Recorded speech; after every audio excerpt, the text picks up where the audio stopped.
సంస్థాగత నిర్మాణం ఎట్ట చేయాలో తెలుగుదేశాన్ని చూసి నేర్చుకోవాలి.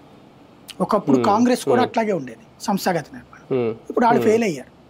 భారతీయ జనతా పార్టీ సంస్థాగత నిర్మాణం చేసుకుంటుంది. శక్తి కమిటీలు అంటూ బూత్ లెవెల్ కమిటీల దగ్గర నుంచి అనేక కమిటీలు వేసుకొచ్చుకుంటుంది. అది కూడా వాళ్ళు రాష్ట్ర స్థాయి కమిటీ అంతా.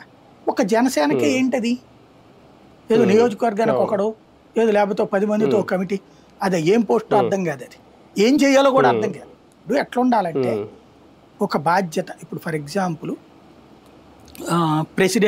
ప్రెసిడెంట్ పని అందరి మధ్యన సమన్వయం, అధినాయకత్వం చెప్పేది అమలు చేయాలి, కార్యక్రమాలు తీసుకుని అమలు చేయించాలి వీళ్ళందరితో.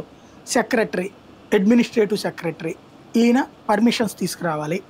అట్లాగే ఆర్గనైజేషనల్ సెక్రటరీ, జనాల గ్యాదరింగు, నిధులు సమకూర్చి పెట్టాలా. ఇట్లాంటి పోస్టు, దానికి ఒక వర్కింగ్ స్టైలు నువ్వు రాసి విత్ దాంతో అనౌన్స్ చేయాలి. వీళ్ళు ఇది చేస్తారు, ట్రెజరరు డబ్బులు కలెక్ట్ చేసి ఇట్లా చేయాలా. అట్లాగే నెలకి వారానికి ఒక 2 ప్రోగ్రాములు తీసుకోవాలి. ప్రభుత్వం చేసిన మంచి పనుల్ని జనంలోకి తీసుకెళ్లాలా, ప్రచారం చేయాలా. ఇట్లాంటివన్నీ వాళ్ళకి గైడ్ లైన్స్ ఎవడిస్తున్నాడు? తెలుగుదేశం ఇస్తుంది. ప్రతి ఒక్కళ్ళకి ఈ పెన్షన్లు ఇచ్చేటప్పుడు దగ్గర నుంచి సంక్షేమ పథకాల దాకా ప్రతిసారి తెలుగుదేశం సిస్టమేటిక్గా వాళ్ళ కార్యకర్తను మోటివేట్ చేస్తుంది.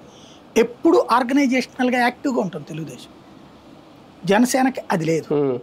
ఇప్పుడు పవన్ కళ్యాణ్ గారు దాని మీద దృష్టి సారించి చేద్దాం అనుకుంటున్నారు. ఇప్పటికైనా సంస్థాగత నిర్మాణాన్ని స్థిరత్వం చేసుకోబోతే నువ్వు భవిష్యత్తులో పవన్ కళ్యాణ్కి ఏం డోకా లేదు.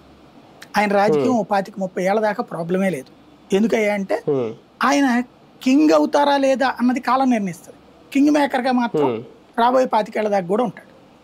అధికారంలోకి ఎవడు రావాలి, ఎవరిని దించాలి అనే దానికి ఆయన ఉపయోగపడుతుంది. ఎందుకంటే సామాజిక వర్గం అంత బలంగా ఆయనతో పెనవేసుకుపోయింది. అయితే 100కి 70 మంది ఈయన వెనకాలే ఉంటారు ఖచ్చితంగా. రేపు పొద్దున ఒకవేళ 30 మంది తేడా వచ్చిన, ఇదివరకు కమ సామాజిక వర్గం